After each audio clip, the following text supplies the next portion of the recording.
দিয়ামান্ডাকোসকে কেমন লেগেছে? ভালো লাগেনি?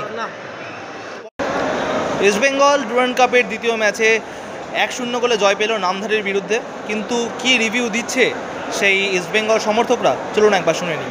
কেমন লাগলো আজকে ইস্ট বেঙ্গলের খেলা? খুব খুব ভালো হয়েছে। প্রথম হাফটা একটু ছিল, কিন্তু সেকেন্ড হাফটা মানে দুর্দর্শ ফুটবল হয়েছে আমাদের আজকে। কপাল ভালো মিগুয়েলের, যে দুটো শট একটা নতুন যে এসছে মিগুয়েল, হ্যাঁ মিগুয়েল যে নতুন এসছে তাদের খুব সুন্দর খেলা। আমরা আরও উন্নতি হবে যা দেখলাম আজকে। সেকেন্ড আমাদের যে পরবর্তী যে রূপবতীর খেলা আছে, রূপবতী তার এর থেকে আরও ভালো খেলা তার পর থেকে দেখতে পাবো। এবং ইতিমধ্যে আমাদের দেখলাম এর মধ্যে যে হাফিজ আজরি গোল করেছে, এত সুন্দর স্পট জাম আর এত সুন্দর স্পটে আমরা তার গোল, সুন্দর একটি গোল দেখলাম। আমরা আতঙ্কের মধ্যে ছিলাম মতো খেলাটা ড্র হতো, কিন্তু তার মধ্যেও তার গোলে উইন হয়ে আমরা এখন দুটো। আর দিয়ামান্ডাকোসকে কেমন লাগলো?